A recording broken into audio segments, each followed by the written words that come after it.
So hey guys, welcome back to the channel 250 spark. అందరూ ఎలా ఉన్నారు? అందరైతే బాగున్నారైతే అనుకుంటున్నా. సో గైస్, మొత్తానికి మన రైడ్ అయితే స్టార్ట్ అయిపోయింది. సో ఇప్పుడు టైం వచ్చేసి 3:40 అవుతుంది. నేనైతే నీట్గా నా బైక్ని లగేజ్ అంతా ప్యాక్ చేసేసిన. సో నేను ఇప్పుడైతే పూర్ణ కోసం అయితే వెయిటింగ్. యాక్చువల్గా యువనేష్, హేమప్రకాష్ ఇద్దరైతే క్యాన్సిల్. ఇప్పుడు వెళ్ళేది వచ్చేసి నేను, పూర్ణ వాళ్ళ తమ్ముడు, మేము ముగ్గురే వెళ్తున్నాము. వాళ్ళు హిమాలయన్లో వస్తారు, నేను మన డ్యూక్లో వస్తా. సో ఇంకా మొత్తం డీటెయిల్స్ ఎక్కడికి వెళ్తున్నాము ఏమి అన్నీ బండ్లో వెళ్తా మాట్లాడుకున్నాము. సో వీడియోని అయితే ఎవరు స్కిప్ చేయొద్దు, ఎండ్ వరకు అయితే చూడండి. సో చలో స్టార్ట్ అయిపోదాం. సో గాయస్, మేమైతే స్టార్ట్ అయిపోయినాం. ఫస్ట్ మా ప్లాన్ వచ్చేసి కోయంబత్తూర్ అనుకున్నాం మేము. చూద్దాం ఎంతవరకు రైడ్ చేయగలుగుతాం అనేది, అది మా మీద డిపెండ్ అవుతుంది. పెట్రోల్ అయితే ఫుల్ చేయించుకునేసినాము. నాది 10.38 లీటర్స్ అయితే పట్టింది. నేను ట్రిప్ కూడా 0 చేసిన ఇంటికాడే. మీకు చెప్పేది మర్చిపోయినా, ఒక్క సెకండ్ మీకు ట్రిప్ చూపిస్తా. 28 కిలోమీటర్స్ అయితే వచ్చినాం మనము ఈ ట్రిప్లో. అంటే 28 కిలోమీటర్స్ కంప్లీట్ చేసినాం అనుకోండి. ఇప్పుడైతే మనము కాట్పాడిలో ఉన్నాము, వచ్చేసినాం. ఇదే కాట్పాడి రైల్వే స్టేషన్. ఇట్లా వెళ్ళినామంటే మనకి కాట్పాడి రైల్వే స్టేషన్.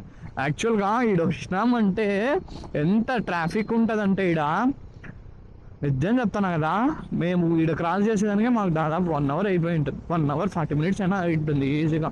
ఇప్పుడు చూడండి, ఫ్రీగా వెళ్ళిపోతున్నాం. ప్లస్ చల్లగా ఉంది క్లైమేట్. ఇక్కడి నుంచే ఇక్కడే మనం క్రాస్ అవ్వాల్సింది, ఎక్కడ వెళ్ళాలి ఎట్లా వెళ్ళాలి అనేసి. ఓకే, మనం ఇక్కడ తెలిసిపోతుందిలేండి. విజయవాడ, చెన్నై, తిరువన్నామలై, కోల్కతా, బెంగళూరు, సేలం. ఎస్, రైట్ అనుకుంటా నాకు తెలిసినంతవరకు. ఎస్, సేలం. అంటే మేము వెళ్ళే దారిలో సేలం టచ్ అవుతుంది. అంటే లోపలికి వెళ్ళము, అట్లా అవుట్స్కట్స్ నుంచి వెళ్ళిపోతాం. మనమైతే ఇక్కడ నుంచి నాకు తెలిసి స్ట్రైట్ ఒక ఇట్లనే దగ్గర 300 కిలోమీటర్స్ అనుకోండి ఇంకా ఈజీగా. యువ హేమప్రకాష్ కూడా రావాలి.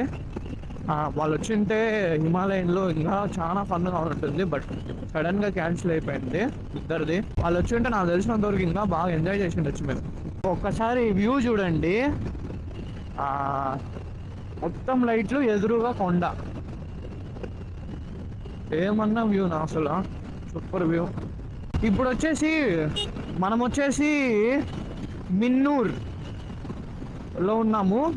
ఉన్నాము. మనకు అప్పుడే కొండలన్నీ కనిపించినాయి కదా, ఇవే ఈ కొండలే సైడ్లో ఉన్నాయి కదా, ఈ కొండలే.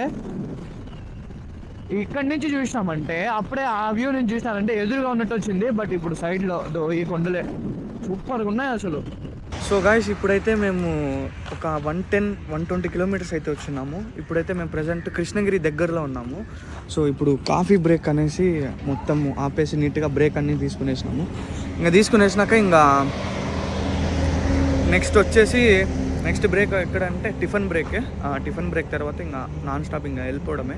సో మ్యాక్సిమం ఇప్పుడు మేము కవర్ చేసింది వచ్చి ఒక 130 అనుకోండి. 130 కిలోమీటర్స్ కవర్ చేసినాము. ఇంకా మా వాళ్ళు అసలు కాలే, ఇంకా అందుకే కాఫీ బ్రేక్ తీసుకున్నాము. ఇంకా నెక్స్ట్ వచ్చేసి టిఫిన్ బ్రేక్ కోసమే. సో చలో స్టార్ట్ అయిపోదాం. అయితే బ్రేక్ తీసుకొని మళ్ళీ స్టార్ట్ అయిపోయినాం. కృష్ణగిరికి ఇంకా 5 కిలోమీటర్స్ ఉందని చూపిస్తుంది. ఇది చూడండి, Krishnagiri side Kuppam right, Tirupati right. Okay, Salem 113, Hosur 57, Bengaluru 96. అంటే మనకి సేలం దగ్గరలో వచ్చేసినాము. సేలం మనం ఇప్పుడు లెఫ్ట్ పోవాలనుకుంటా. Yes, left toll road ends. అది నేను అనుకున్నా. మంచి హైవే నుంచి సింగిల్ లైన్ రోడ్కి షిఫ్ట్ అయినాం. దాదాపు ఒక 10 కిలోమీటర్స్గా అసలు చుట్టూ గ్రీనరీ ఏముందంటే అసలు వేరే లెవెల్లో ఉంది. అది బాగుంది. అటు చూడండి, చుట్టూ ఇటుపక్క అటుపక్క అక్కడ మంచు పడుతుంది. ఉన్నాము, రిజర్వ్ ఫారెస్ట్ అంట. అక్కడ బోర్డు చూసిన ఘాట్ సెక్షన్ బిగిన్స్.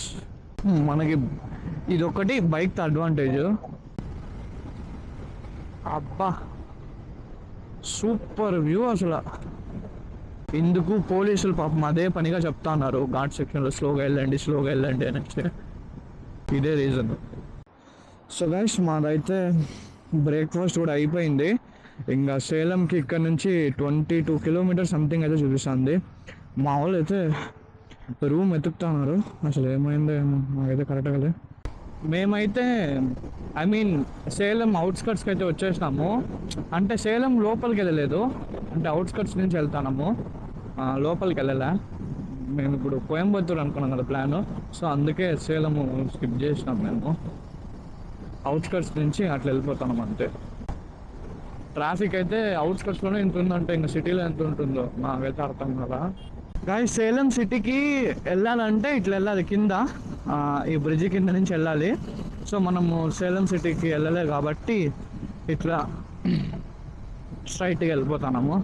నీకు బోర్డుల తర్వాత కోయంబత్తూర్ కనిపించింది straight, Chennai straight, Kanyakumari straight. Okay, ఇంకా మనం దాటలే సేలం సిటీని. ఫుల్ ట్యాంక్ చేసేద్దాం ఈడ.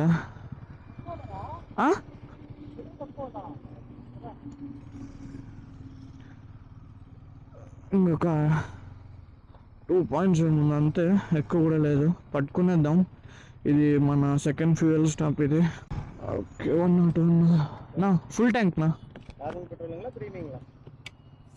కోయంబత్తూర్కి వెళ్ళాలంటే మనము ఇట్లా వెళ్ళాలి. ఇక్కడ ఉంది కదా బోర్డు, ఇట్లే ఇక్కడ నుంచి ఒక 10-12 కిలోమీటర్స్ అనుకోండి అంతే. సో గాయస్ మీరైతే ప్రస్తుతానికి మా రూమ్ అయితే చూపిస్తా. సో కొంచెం చెత్తగా ఉంటుంది, ఏమనుకోదండి. జస్ట్ ఇప్పుడే వచ్చినాము, లగేజ్ అంతా బ్యాక్ చేసి లగేజ్ అంతా రిమూవ్ చేసినాము. సో నేను నా ఎడిటింగ్ వర్క్ కూడా స్టార్ట్ చేస్తాను. ఎందుకంటే ఇప్పుడు మేము మ్యాక్సిమము మార్నింగ్ 4కి ఏమో బయలుదేరినాము. దాదాపు 9 అవర్స్ జర్నీ అనుకుంటా. ఎస్, 9 అవర్స్ అనుకోండి. 9 అవర్స్ తర్వాత ఇప్పుడే జస్ట్ రూమ్కి వచ్చిన. ఇంకా ఎడిటింగ్ వర్క్ ఉంది, దాన్ని చేసేసి మళ్ళీ ఈషాకి వెళ్ళాలి. ఈషా ఫౌండేషన్కి వెళ్ళేసి మంచిగా లైట్ షో అంతా నీట్గా చూసి రికార్డ్ చేసుకుని అట్లనే మీకు చూపిస్తా. సో గాయస్ మేమైతే స్టార్ట్ అయిపోయినాం ఈషా ఫౌండేషన్కి. ఇక్కడ నుంచి 40 కిలోమీటర్స్ అయితే చూపిస్తుంది. ఎస్టిమేషన్ టైం వచ్చేసి ఒక 1 అవర్ చూపిస్తాను అనుకోండి, ఆ ట్రాఫిక్ అంతా కలిపి. అసలు రూము ఇక్కడికి వచ్చేంత వరకు మాకు నమ్మకం లేదు, అసలు రూమ్ ఉంటుందా దొరుకుతుందా లేదా అనేసి. మళ్ళీ వచ్చినాక కన్ఫర్మ్ అయిపోయింది, మాకు రూమ్ అయితే సెట్, ఏం ప్రాబ్లం లే. ఇక్కడ నుంచి జస్ట్ మేము ఎక్కడున్నామంటే జస్ట్ కోయంబత్తూర్ కొంచెం ఇటు సైడ్ అవుట్స్కట్స్లో. ఐ మీన్ ఎక్కువ డిస్టెన్స్ కూడా లేదు, జస్ట్ ఒక 3-4 కిలోమీటర్స్ అంతే ఇక్కడ నుంచి కోయంబత్తూర్కి, ఎక్కువ కూడా లే. ఇప్పుడు మా ప్లాన్ వచ్చేసి ఈషా ఫౌండేషన్కి వెళ్ళేసి మంచిగా లైట్ షో అంతా చూసేసి మళ్ళీ అట్లనే ఇక్కడ ఫుడ్ ఎక్కడైనా తినేసి వెళ్ళిపోవడమే అంతే, ఇంకేం ప్లాన్ లే. సో గాయస్ మేమైతే ఇక్కడ కొంచెంసేపు ఆపేసినాం ఈ టీ షాప్లో. వాన కొంచెం ఫుల్గా పడిపోయింది, చూద్దాం. మేమైతే వెళ్తాం ఇప్పుడు ఈషా ఫౌండేషన్కి. తగ్గేదిలే వాన వచ్చినా ఏమొచ్చినా. నేను అప్పటి నుంచి అనుకుంటానా ఇంత మబ్బులు వస్తున్నాయి కదా, ఈ వాన పడుతుందా అనేసి. ఒకే సెకండ్లో చూడండి మొత్తం. ఈ వానలో ఏమంటే కెమెరా వాటర్ ప్రూఫే కానీ, బట్ మీకు ఎట్లా ఉంటుందంటే లెన్స్ మీద ఈ వాటర్ డ్రాప్లెట్స్ పడుతూనే ఉంటాయి. అరే థండర్ స్టార్మ్స్, ఉరుములు కూడా మెరుస్తున్నాయి. లాస్ట్ 15 కిలోమీటర్స్గా ఇట్లా వానలోనే పోతున్నాం మేము.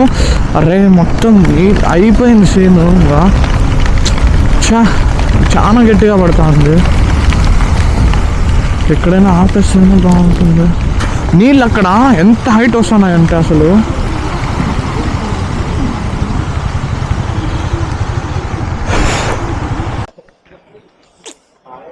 దాదాపు ఒక 15 కిలోమీటర్స్ అయితే తడిచే వచ్చినాము. మా ఒళ్ళంతా షివరింగ్ అవుతుంది అట్లనే. రిటర్న్ రూమ్కి వెళ్ళిపోతున్నాము. ఇంకా ఫుల్ వాన ఉందంట, ఎక్కువ రిస్క్ చేయదలుచుకోలే. ఇన్స్టా కెమెరా కూడా నాది పని చేయలేదు సరిగ్గా. ఇది చూడండి మొత్తం అంతా దుమ్ము అయిపోయింది.